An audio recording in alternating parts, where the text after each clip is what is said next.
Good afternoon and welcome to News9. I'm Nolan Pinto. Now, an engineering student committed suicide by drinking acid. The student has been identified as Kiran Raj. Now, Kiran attempted suicide by consuming acid on the 18th. He was immediately rushed to a private hospital where he was kept under intensive care. Kiran suffered extensive damage to his internal organs. He succumbed to his injuries today at a private hospital. The Kumbhalgod police have registered a case and are investigating. Now they're trying to figure out what exactly was the motive behind this. Why did he take this extreme step? And was he forced to do so, or did he do it on his own? Now all these angles will be looked into by the Kumbhalgod police.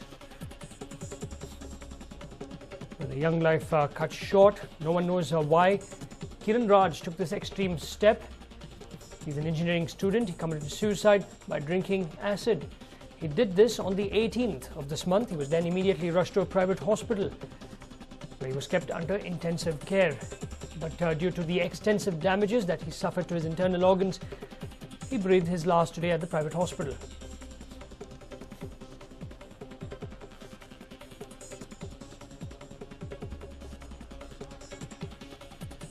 Well, if you've just tuned in, an engineering student committed suicide by drinking acid. The student has been identified as Kiran Raj. Kiran attempted suicide by consuming acid on the 18th. He was then immediately rushed to a private hospital where he was kept under intensive care. Kiran suffered extensive damages to his internal organs. He breathes his last today at a private hospital. The Kumbhalgod police have registered a case and are investigating.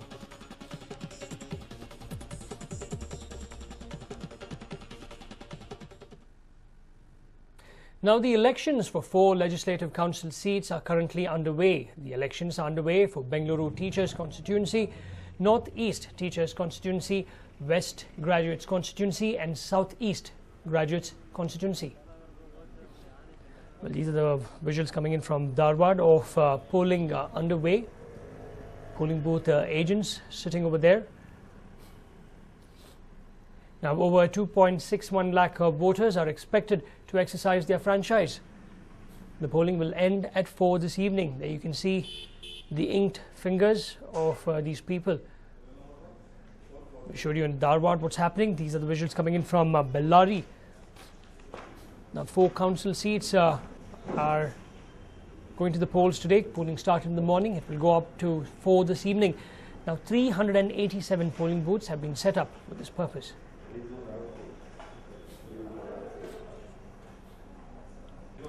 There you can see polling underway in Dharwad, in Bellary and also right here in the city.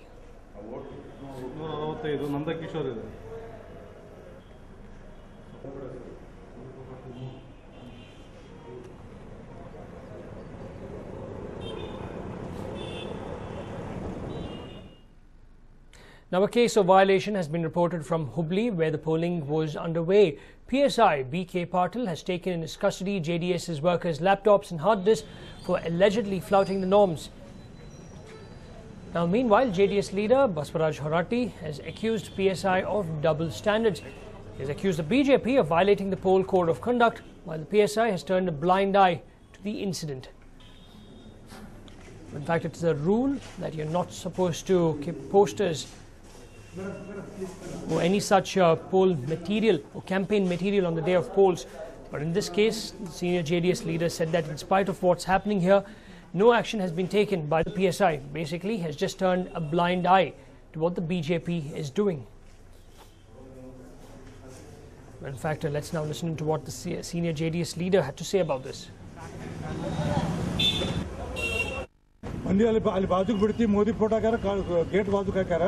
ನಾ ಹಾಕಿದ್ರೆ ನಾ ನೋಡಿ ನೌಕರಿ ಮಾಡ್ದು ನೋಡಿ ಹುಷಾರಿನಿ ದುಗಾಡಿಗೆ ನೀನು ಅವನ ಹೆಂಗೆ ಬಿಟ್ಟು ನೀನು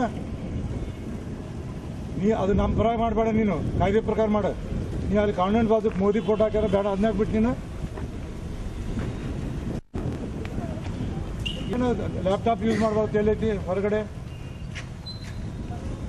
ಎಲ್ಲೈತಿ ನನಗೆ ಹೇಳ ಕಾಯ್ದೆ ಹೇಳ ನೀನು ಕಾಯ್ದೆ ಹೇಳಿ ನಾ ಕಮಿಷನರ್ ಹೇಳಿ ನೋಡಿ ಈಗ ಹುಷಾರಿನಿ ಹೊರಗಡೆ ಲ್ಯಾಪ್ಟಾಪ್ ಯೂಸ್ ಮಾಡ್ತೇನೆ ಕಾಯ್ದೆ ಹೊರಗಡೆ ಐತದ ಮನ್ಯಾಗ ಮಾಡಿದ್ರು ಬೇಡ ಅಂತಾರೆ. In fact, violation of norms being seen in Hubli, where the polling is underway. PSI BK Patil has taken into his custody JDS workers' laptops and hard disks for allegedly flouting the norm. Meanwhile, we just saw just now JDS leader Baswaraj Horati there. He has accused the PSI of double standards. He's accused the BJP also of violating the poll code of conduct, while the PSI has turned a blind eye to the incident.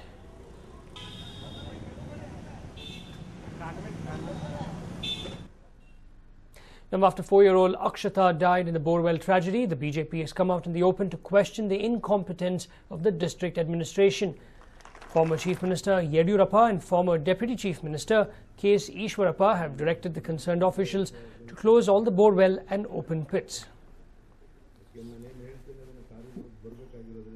In fact, let's now listen to what former Chief Minister and also MP from Shimoga, B.S. Yediyurappa, had to say about this. 3 ದಿವಸ ಹಗಲು ರಾತ್ರಿ ಶ್ರಮ ಹಾಕಿದ್ದಾರೆ. ಆ ಕಲ್ಲು ಬಂಡೆ ಬಂದು ಆ ಮಗುವನ್ನು ಉಳಿಸ್ಕೊಳ್ಳೋಕೆ ಆಗಲಿಲ್ಲ. ಆದರೆ ಬಹಳ ಮುಖ್ಯವಾಗಿರುವಂಥ ಸಂಗತಿ, ಈ ರೀತಿ ಎಲ್ಲೆಲ್ಲಿ ಕೊಳವೆಗಳನ್ನು ತೆಗೆದು ಓಪನ್ ಹಾಗೆ ಬಿಟ್ಟಿದ್ದಾರೆ. 10 ಇಂಥ ಘಟನೆಗಳು ನಡೆದ ಮೇಲೂ ಸಹ ಜಿಲ್ಲಾಡಳಿತ ಆಗಲಿ ಯಾರೂ ಇದಕ್ಕೆ ಗಮನವನ್ನು ಕೊಡ್ತಾ ಇಲ್ಲ. ಇನ್ನು ಮುಂದೆ ಇಂಥ ಒಂದು ಘಟನೆ ನಡೆದು ಸಹ ಜನ ಕ್ಷಮಿಸೋದಿಲ್ಲ. ಇನ್ನಾದರೂ ಇಂಥ ಘಟನೆಗಳು ನಡೆದ ರೀತಿಯಲ್ಲಿ ಕಟ್ಟೆಚ್ಚರವನ್ನು ಪ್ರತಿ ಜಿಲ್ಲಾ ಒಂದು ಆಡಳಿತ ಗಮನ ಕೊಡಬೇಕು ಅನ್ನೋ ಒತ್ತಾಯವನ್ನು ಈ ಸಂದರ್ಭದಲ್ಲಿ ಮಾಡ್ತಾರೆ.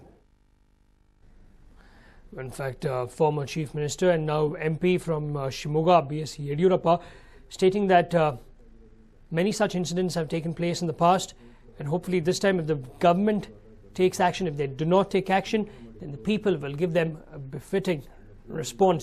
Now, while all this was happening, Ishwarappa made some startling allegations against the Congress government in the state. Ishwarappa stated that there are large-scale irregularities seen in the Annabhagya scheme. He also alleged that rice that should be given to the poor and needy is being illegally supplied overseas. Annabhagya ನೇರವಾಗಿ ಇದು ಬಡವರಿಗೆ ಕೊಡಬೇಕಾದಂಥ ಅಕ್ಕಿ, ಅದು ಮಧ್ಯವರ್ತಿಗಳಿಗೆ ಹೋಗ್ತಾ ಇದೆ, ಮಿಲ್ಗಳಿಗೆ ಹೋಗ್ತಾ ಇದೆ, ವಿದೇಶಕ್ಕೆ ಹೋಗ್ತಾ ಇದೆ. ಇಲ್ಲಿ ಬಡವನಿಗೆ ತಲುಪ್ತಾ ಇಲ್ಲ ಅನ್ನೋದು ಗಮನಿಸಿದ ತಕ್ಷಣ ಆ ಯೋಜನೆಯನ್ನು ನಿಲ್ಲಿಸಬೇಕೋ ಬೇಡೋ, ಅಥವಾ ಅದ್ರ ತಕ್ಕಂತೆ ಹಣವನ್ನು ಎಷ್ಟು ಆ ಬಡವನಿಗೆ ತಲುಪಬೇಕು. 30 kg ಅಕ್ಕಿದು ಆ ಹಣ ಪೂರ ಬಡವನಿಗೆ ತಲುಪೋದಕ್ಕೆ ಬೇರೆ ಏನೊಂದು ವ್ಯವಸ್ಥೆ ಮಾಡಲಿ. ನಾನು ಬಡವರಿಗೆ ಕೊಡೋದು ನಿಲ್ಲಿಸಿ ಅಂತ ನಾನು ಹೇಳಲ್ಲ. ಬೇರೆ ರೂಪದಲ್ಲಿ ಮಾಡೋದ್ರಿಂದ ಏನಾಗುತ್ತೆ, ಮಧ್ಯವರ್ತಿಗಳ ಕಾಟ, ಬೇರೆ ಕಾಳಸಂತೆಕೋರರದು ತಪ್ಪೋದಕ್ಕಾಗತ್ತೆ. ಮತ್ತು ಇಲ್ಲಿ ಒಬ್ಬ ಬಡವ ಅವನ ಮನೆಯಲ್ಲಿ ಅಡುಗೆ ಮಾಡ್ಕೊಂಡು ಅನ್ನ ಆಗೋದು ವಿದೇಶ 5-star ಹೋಟ್ಲಲ್ಲಿ ಅದು ಬಿರಿಯಾನಿ ಆಗುತ್ತೆ ಅಂತ ಯಾವ ನ್ಯಾಯ ಇದು? Well, former Deputy Chief Minister Ishwarappa stating that the Annabhagya scheme is actually not helping those it was actually supposed to help, and rather the rice is being sent to the middlemen, or basically middlemen are making money out of this. The poor are not getting anything. Now it is end game for the residents of the 102 illegal flats of Mumbai's Campacola Society compound. The municipal corporation will cut power, water and gas supply to the illegal flats as the deadline for the residents to vacate their homes ends today. In fact, these are live visuals from outside the Campacola Society compound.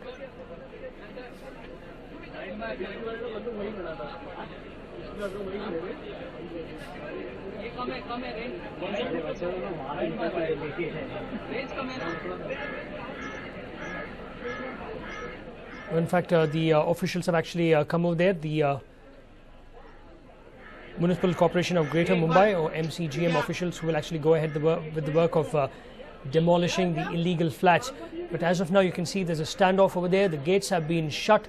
The residents state that they will not allow the police along with the MCGM officials to come and do the work. Well, from all this, I'm joined in by my colleague Nishtita. Nishtita, can you tell us what exactly is happening over there, and what did the Municipal Corporation officials decide to do? Well, let's not forget, Nolan, that it is the final deadline. 20th of June is the final deadline for the residents of Campacola apartments. The Supreme Court has refused to give them any sort of relief and has told them to vacate the houses and hand over the house keys to the municipal corporation officials. But the residents have been adamant. They have gone on to threaten that even if their houses are demolished, they will pitch tents in the very locality, in the very compound, and stay there against and defy the orders of the Supreme Court. They have gone on to question as to why, now that in Mumbai permission is easily being granted for 13-floor apartments, why is their apartment being pulled up in specific? Why 140 families are being made to move out of their houses, and many of them who have nowhere else to go have put their entire life savings into buying apartments here at least 3 decades back. Now, currently what is happening is that there is a face-off between the BMC officials as well as the residents of Campacola. Now, the BMC officials are planning to carry out this whole eviction drive in a phased process. Of course, in today's phase, it was expected that they'll cut the power, gas, as well as electricity, as well as water lines to the apartments of only of those 140 families, which is over 100 apartments. The power, gas, as well as water lines were planned to be disconnected. In fact, Thursday evening itself, the officials had arrived, but we can see a human barricade being formed by the residents there, close to 140 families. So we can assume that there are over 200 to 300 residents who have gathered there, and they're forming a human barricade just like what they had done in November last year. And it is mainly women in front who are stopping the police as well as the officials there. And behind them, there are many, many more children as well as men who are standing. Of course, that is a common ploy that is used often by protesters. Now, this is the kind of standoff that we are seeing. The residents are not allowing the officials to enter the gate as well. As we can see on our television screens, the gate is shut.